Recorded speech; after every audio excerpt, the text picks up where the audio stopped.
masasabi mo ba na yung pinaka-successful mong naging event, yung pag-host mo ng event ni Wawi de Guzman at saka ni Spencer? Hindi ko naisip yung success. Landi yung naisip ko. Actually, hindi ko siya naiisip nung bago ko siya gawin. Kasi maagang pre-notation yung ganun eh. Parang mga 1 year. Paano ba na ano yun? Paano nangyari? Ano nangyaring ikaw ang napiling host ng event mo? Actually, yung group ng Zumba na kumuha kay Wawi is the Gems Zumba. Shoutout natin si Ate Gemma. Zin Gemma Perper, ayan. Nung nakilala ko ni Zin Gemma, ako na yung lagi niyang nakukuha. Parang Tuwa si Ate Gemma. Parang nanay. Natuwa sa akin si tita, ayan. So, laging ako na yung nakukuha nung mga event niya. So, biglang ganito na bigla siyang kumuha ng artista sa Pilipinas. Okay. Actually, wala pa rin ako sa Katinoan kahit alam kong may dadating na. Okay. Nung unang dating dito ni Wawi, hindi ako available. Kasi biglaan yon. Hindi siya planado. Parang bigla lang lumabas yung visa niya. So, biglaan yon. Hindi ako yung nakasama niya nung nagpunta siya dito. And actually, wala naman siyang, nagkaroon pala sila ng event din. Ayan, si Ate Rysel yung nakuha ni tita. Tapos yun, yung June 7 na kay Wawi na, naayos na nila, bumalik siya ng Pilipinas, inayos namin, nakapagpa-serve si tita. So, ginawa ko siyang priority. Kasi syempre, gusto ko rin naman maka-experience ng ganong opportunity. Oo. Nung nakita ko medyo, alam kong hindi ka kinakabahan. Pero nakita ko yung mga clips nung bago mo sila i-present, kumbaga. Parang medyo, sabi ko, parang kinakabahan ata ang Lola Mayet mo dito, Alam mo, actually, kahit matagal na ako nag-MC, parang lagi ka nagsisimula, once na magsisimula ka sa isang event. So may lagi kang makeup. Yes, lalo Yun pa yung nun. adrenaline mo na lumalabas, Yes, no? Yun alam yung yan ng papaano mga sa'yo. host dito na every time na magsisimula, nandun yung kaba. 5 minutes before you start the program, nandun yung... Hindi ko alam kung sa iba kasi nanay din ako. Naghahalo yung mix emotion ng pagiging nanay. Dati nga nag-MC ako, okay ba yung anak ko kumain? You consider na yung event ni Wawi at Spencer ang biggest gig mo, kumbaga? Yes, but kinoconsider ko kasi din yung mga kung saan ako mas nagmula. Kasi kung hindi ako nagmula doon, hindi ako mapapunta kay Wawi. Pero yung kay Wawi at kay Spencer na spotlight doon, mas lalo akong na-boost pataas. Parang mas lalo akong nakilala, mas lalong na-hype yung host Sharon, Mayet, host Mayet. Ayan, so isa siya sa mga dream na natupad na talaga namang ikinatutuwa ko. Pati pag uwi ko sa bahay, sabi ko sa asawa ko, ang saya ko. Sabi ng asawa ko, artista ka na. Kaya nakakatuwa bilang host na gano'n yung maririnig ko sa asawa ko tsaka sa mga tao. Yes, this is one of my biggest. Tsaka may parating pa. Wow! May parating. Yun ang sunod kong question sana eh. Pero bago tayo pumunta Okay. dyan, curious ako kasi I also did hosting yung mga ganyang gig way back, matagal na. Wala ka pa siguro, kaya hindi mo alam. Pero gets ko yung hirap ng chika ako ng chika, wala man nakikinig. Gets ko yun eh. It's a really, trabaho siya. Dahil chika ako ng chika, pero alam mo yung si ate chumichismis kay kuya, tapos wala naman nakikinig sa akin dito sa event na ito, parang ganyan. Paano mo na-conquer yung ganyang pag-host? Ayan, nakaranas din ako ng mga ganyan. Pero mas nakaranas ako sa yung mga batang puro gadgets. Okay. Yun kasi yung pagmatanda, nagagawan ko siya ng paraan. Siguro more on sa ang ingay nila. Yun. Sinasaway ko sila. Kasi parang ganun na parang normal na kung hindi ako yung host na parang very act as a host. Para akong tropa lang na kaya siguro sila nakikinig. Yung parang, baka mo pakibawasan ng pagchichikahan, mamaya na po tayo magkukwentuhan. Ayun, doon kasi nakukuha yung attention nila. Pero aware ka na humihiga na sa katatawa yung mga pinag-eventan mo? Aware ko, kaya parang mas, hindi ko malalo mapigilan yung sarili ko. Kung ano yun, lalong, so naging comedy. Naging tawa ng tao yung buong event, Doon sila nakinig. Na nagchichikahan sila, from nakinig sila, na tumatawa sila, doon sila nakinig. Kasi dinadaanan ko ng mga patawa, ayun. Pero saka trademark mo yun eh. Hindi pa kita talaga kilala. Matunog na yung pangalan ni Mayet na talagang nakakatuwa siya mag-host ng event dahil no dull moments si Mayet. Na ano ko na Ano yun. yung no dance? Walang Barbie doon. Ay, hindi pa ni Barbie doll. Gano'n. Yun nga. Yun yung naririnig ko din sa iba. Oo, talagang doon ka talaga, yun yung trademark mo. Pag sinabing si Mayet ang host mo, nako, sigurado, bardagulan yung show. Yung Siguro event. dahil sa Tito PJ, kasi siguro nasa ibang bansa tayo. Alam mo naman ang buhay dito. Hindi siya ganun kasaya. Iba yung saya sa Pinas. So pag dito, pag linggo or Sabado, doon lang yung time na makakapag-ipon-ipon ng mga tao. So parang siguro kaya din naiisip ko, tinatanong ko sa sarili ko minsan, bakit ako pumatok? Bakit? Kasi siguro, ang tao, gusto nila ng masaya lang. Kasi pag masaya ka, yung stress at yung lungkot mo sa ibang bansa, mawawala. Kaya siguro, doon ako nakilala. Kasi OFW tayo, mga bisita natin, gusto lang nila kumain ng masarap, masaya. So, nag-e-enjoy siguro yung mga tao kasi tumatawa sila. Kaya doon siguro nga ako ng Pero yung Pag- events mo, syempre, parang natural na natural kay Mayet yung magpatawa, natural na natural yung ngiti, ganyan. Pero was there ever parang difficult time sa hosting? Magbigay ka nga ng parang example na, halimbawa, for example, ayaw nila nung ganyan, ng medyo nakakatawa, gusto nila medyo formal tayo, finish Okay. tayo. Actually, before I accept the event, Okay. tatanungin ko muna yung client. Kasi Pwede mo merong ba client, bardagulan? kasi may client na bigay lang nung iba at may client na napanood ako. So, ang una ko tanong sa client is, napanood niyo na po ba ako? Kasi, alam ko yung posisyon ko Yes. pagdating sa hosting. Hindi po lahat ay magugustuhan kung ano po yung way ko ng pag-MC. Meron pong gusto nila medyo formal. So, pagdating po sa formal, I will ask the client is, if napanood niyo na po ba ako? If nasabi nilang hindi, tapos binigay lang siya ng iba, so tatanong ko sa kanila kung ano yung mga gusto nila.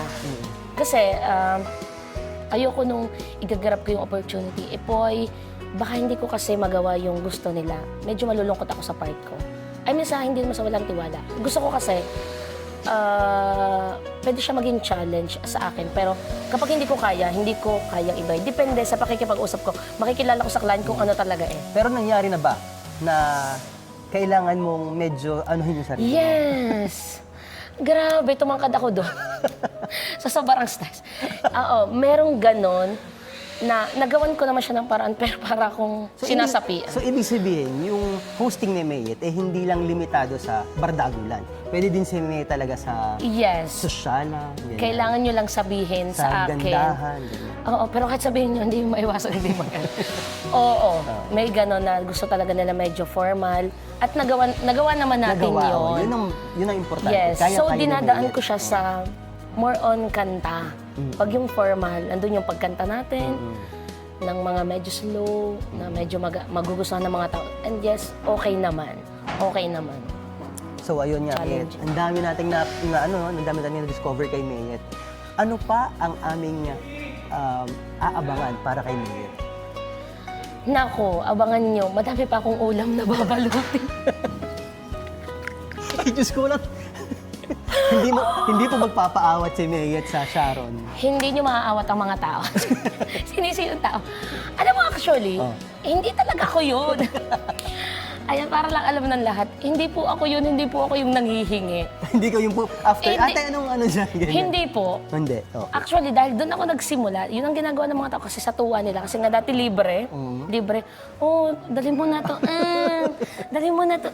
Hanggang sana ipadala na pala nila pati kaldero. Pero ano ba yan? May dala ka na bang Tupperware? Hoy, grabe to! Wala po. Ayan. Wala kang dalang Tupperware? Wala, grabe ka naman. Tapos ayan, wala akong dala. Actually, gusto ko ba naman magdadala? Automatic pagdating ko.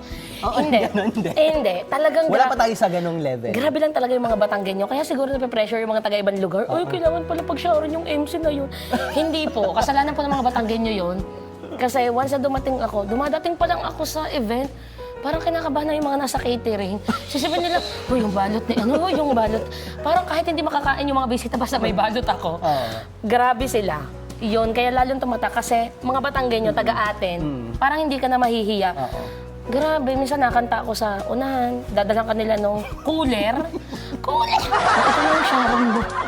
Grabe sila kaya mas Alam mo, lalo. yung interview na to, ano yung pangako, ano? Hindi siya interview. Ay, sakit na ng pangako, Chismisan sa kakatawa. kanto. So ayun nga, sa sobrang higpit na ng katatawa, sumakit ang pangako. Gusto ko naman itanong ngayon, Mayet, yung social media, accounts. Kumbaga, nakikita ko kasi na parang nagko-content creator ka, content creating ka rin. Yung pag-sharon mo, yun na yung, hanggang sa content creating, yung Sharon nakarating, no? So talagang ano mo yun, linano mo talaga na, sige, magko-content creating ako. Actually, hindi. Hindi rin. Hindi ko siya, Nagkataon lang. Oo, nagkataon lang na mahilig talaga ako mag-post ng mga masasayang Tapos nakita ko yung mga ibang vlogger yan, sina kayo, sina Mother Shingo noon, sino pa ba yung mga vloggers noon, sina Daddy Jars, ayan. Parang sabi ko, parang lagi nilang sinasabi ng mga tao, sayang yung mo, mag-vlog ka. Wow, te, sinong maglilinis ng sinampay ng dami? Sino maglilinis ng plato sa bahay? Tinaray ko siya. Nag-click naman. Nag-click, pero nag-click din yung bahay namin, sumabog yung bahay. Kasi yung mga anak ko, may mga anak ako. Siyempre, kung ano yung nakikita ng mga bata sa magulang, Gagayahin nila. gagayahin nila. So, tinuturuan ko yung mga anak ko huwag mag-cellphone. Paano? Tapos yung nanay, edit, tang. So, paano mo mababago yung mga anak? So, tinigil ko siya, medyo nadala din ako nung, siyempre, yung emosyon na parang gusto ko din ganito. Tapos lagi akong hina-hype ng mga kaibigan na salamat ako sa mga vlogger na kasama natin. Pinupush talaga nila ako, ginaguide nila ako kung ano dapat gawin kasi medyo... Kasi nakikita talaga namin yung potential. Oo, ang dami nagsasabi niyan. So parang ako na lang yung kulang, yung sarili ko na lang. Pero mas priority ko yung mga anak ko muna. Bata, For now, For Pero now. At least tama yung ginagawa mo At least kung ano na lang yung... Visible ka, nakikita ka namin sa social media. Yes, kung kung ano ano- sinaron mo, kung anong... Natatawa ako, pero totoo yun. Actually, ang dami kong kayang anuhin na pagbablog. Kaso, Bakit pa Sharon nakafocus, ano? kasi doon sila sa masaya. Baka gusto nilang makahatian. Kaya nga. Ayun, doon sila nag-enjoy. Kaya yun yung binibigay ko sa mga tao. So, Host Mayet, meron tayong mga questions dito. Labas ko cellphone ko for the first time to, ha? Yes. May mga question kasi. May mga nagtanong. Ang mga tanong is, Yung mga nagtanong, saan mga nagtanong Oo. dyan? Ba't kayo nagtatanong? may nakapagsabi na ba sa'yo na may kamukha kang artista?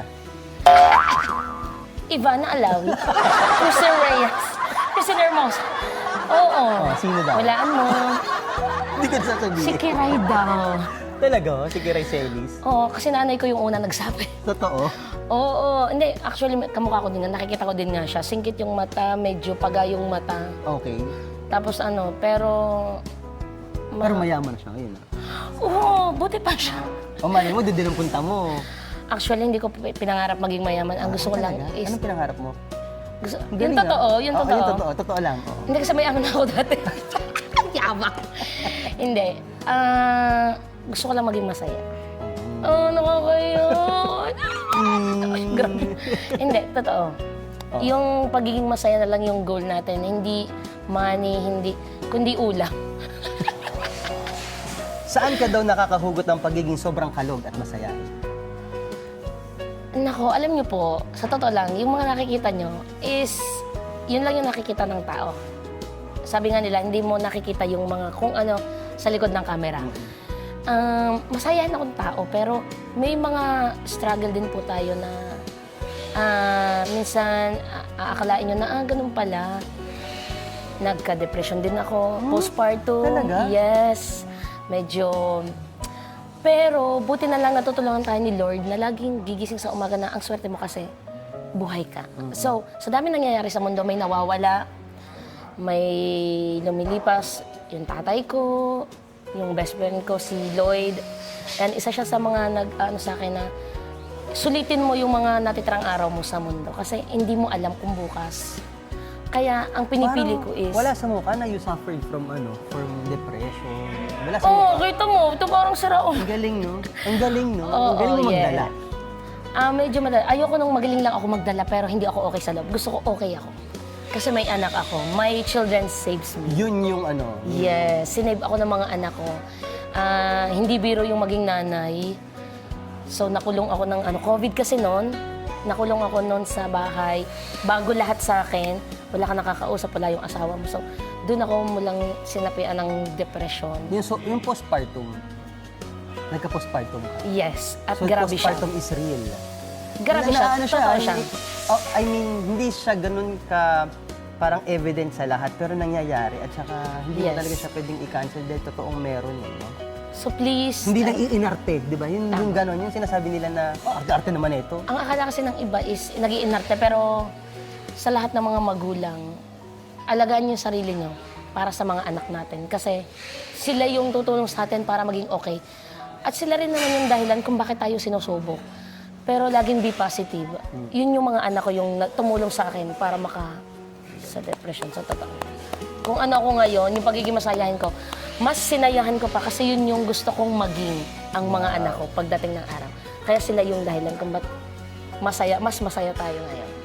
So, yan, oh. Ano ba yung ganyan? Gito ka na ganyan? Hindi ko pa kita yung host mayor. Ewan ko, parang ano ko na siya, gusto ko lang happy. O siya, mag-closing na tayo. Ayan. Thank you very much. Thank you very much. Ang Thank you saya very ko. much. Ang saya ng interview namin. First time kong ganito. Pero ang dami kong natutunan sa'yo, ha? Sa totoo lang, ha? Natutunan mag-sharon. Tuturuan kita mamaya. Wait lang, saan ba yung plastic? Hindi, totoo. Madami. Kahit na, alam mo yun, sa likod ng mga ngiti at sa mga saya at sa mga kung ano-anong patawa ni host Mayet ay may seryoso palang Mayet sa loob. Yes. No? Na nangangarap sa buhay para sa kanyang mga anak. Normal lang. Normal na tao lang. Lahat tayo. Oh, with that mga pamangkin, maraming salamat for always supporting my Tito Mo Talks. Always remember that making it big in a foreign land is difficult. But a Filipino's determination is even tougher to any challenge. Kaya ikaw, magsumikap ka dahil balang araw baka ikaw na ang kausap ko dito sa Tito Mo Talks. Thank you, Mayet! Grabe, dumugo yung ilong ko doon. Thank you! Ciao! Thank you, Tito Tox.